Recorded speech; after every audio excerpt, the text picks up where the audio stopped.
सुबह सो खूब। देवी ये क्या किया तुमने? जब तुम सो गई थी तो हुकरा कौन दे रहा था? अरे हाँ जी कोई करने वाला यहाँ है, अवश्य आश्रम के पास में कोई न कोई है। और जैसे ही भगवान भोलेनाथ बाहर निकले तो एक सुख सावक बैठा था वहां छोटा सा, और बाहर निकलने के बाद में उस सुख सावक को मारने के लिए भागे। अपना त्रिशूल उठा के बम्बोल त्रिशूल उठायो और तू तापे दयो चला। भगवान भोलेनाथ ने तूता को मारने के लिए दौड़े। वो सुख सावक उड़ता हुआ पहुंच गया कहां? जहां व्यास पत्नी ऋषि रानी रह रही थी और वो जमाई ले रही थी। ऐसे मुख को जैसे फाड़ते हैं ना, जमाई ले रही थी, उनके मुख में प्रवेश कर गया। बोलिए वृंदावन बिहारी लाल की जय हो। भगवान भोलेनाथ वहां पहुंचे। भोलेनाथ ने कहा कि यहां मेरा जो है दुश्मन आया हुआ है, बैरी आया है महाराज। व्यास भगवान कहने लगे महाराज आया है तो आप देख लो, मैं आपको नहीं रोक सकता, आप देख लीजिए।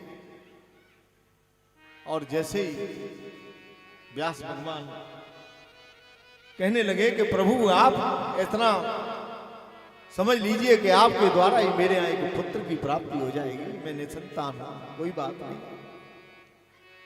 लेकिन स्त्री पर वार करना भगवान भोलेनाथ ने अच्छा नहीं समझा। और भोलेनाथ लौटकर अपने आ गए। इधर भगवान वेदव्यास की ऋषि रानी जो थी, जिनका नाम पिंगला था, वो बेचारी परेशान थी। 12 वर्ष तक उदर में रखा। कहीं 16 वर्ष लिखा हुआ है, कहीं 12 वर्ष लिखा हुआ है। ऋषि रानी कहने लगी महाराज मुझे बड़ी परेशानी हो रही है, ये मेरे उदर में बालक है, ये बालक मुझे बड़ा परेशान कर रहा है। अंदर से मंत्रों की ध्वनि आवाज आती है। भगवान वेदव्यास ने प्रार्थना की आप बाहर क्यों नहीं आते हो? आप बाहर आइए, कैसे भी आइए, आप अपने योग के द्वारा कैसे भी बाहर आओ। आवाज आई कि ऐसा है कि मुझे द्वारकाधीश की माया जकड़ लेगी, इसलिए मैं बाहर नहीं आ सकता। अभी आपको बताया ना मैंने, भूमि परतवा डावर पानी और जिम जीवे माया। पृथ्वी का स्पर्श करते ही व्यक्ति को माया घेर लेती है। एकदम आवाज आई महाराज मैं बाहर नहीं आ सकता, उस द्वारकाधीश से आकर वालों को उनकी माया मेरे ऊपर प्रकोप नहीं करेगी तो मैं बाहर आ सकता हूं। भगवान वेदव्यास ने द्वारकाधीश से प्रार्थना की। द्वारकाधीश ने कहा कि मेरी माया प्रकोप नहीं करेगी। बोले ये मैं नहीं मानूंगा। 3 बार हां करवा लो उनसे, मेरी माया प्रकोप नहीं करेगी। मम माया दुरतया, मेरी माया तो बहुत वैसी है, विचित्र है। भगवान ने स्वयं कहा है, गीता में कहा है ना।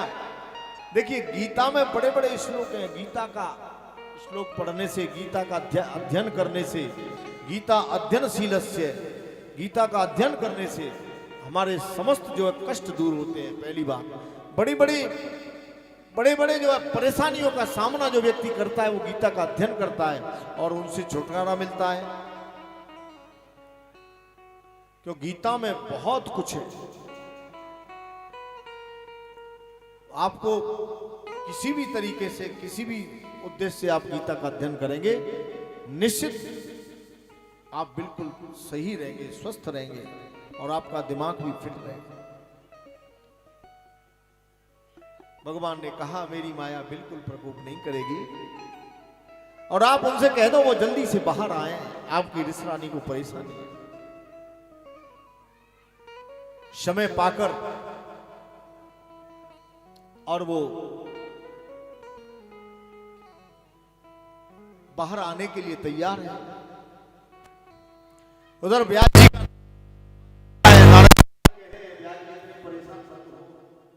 मैं दासी का पुत्र था।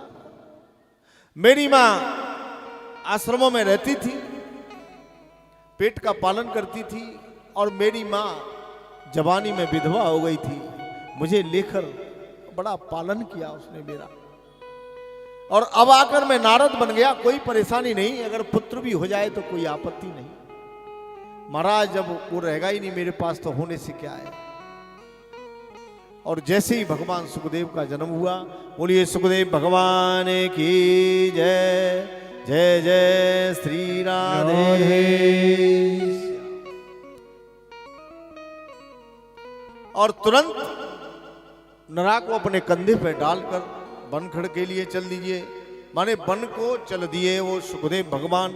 और जाते जाते जैसे ही रास्ते में कुछ सरोवर में देवांगनाएं स्नान कर रही थी, भगवान वेदव्यास कहने लगे कि मुझे देखकर आपने वस्त्र धारण कर लिए, मेरा पुत्र भी यहाँ के निकल के गया है, आपने उसको देखकर वस्त्र धारण नहीं किए। देवांगनाएं कहने लगी, हे ऋषिवर, आपकी दृष्टि में, आपके पुत्र की दृष्टि में भेद है। आप जानते हैं कि ये स्त्री है, ये पुरुष है, पुत्र नहीं जानता स्त्री पुरुष कौन है, इसलिए वो यहाँ से निकल गया तो कोई परेशानी नहीं है। जाकर और जंगल में समाधिस्थ हो गए सुखदेव भगवान। पीछे से व्यास पुत्र पुत्र कहते हुए जा रहे हैं कि यम प्रव्रजंत मनुपेत मपेत कृत्यम द्वैपायनो विरह कातरया जुहावे पुत्रीति तन्मयतया तरवो विनेदु स्तम सर्वभूत हृदयं मुनिमान तोस्मि। अरे पुत्र, अरे पुत्र, अरे पुत्र ऐसे कहते हुए जा रहे हैं, लेकिन पुत्र समाधिस्थ हो गया, लौट कर आए अपने आश्रम में। किसी का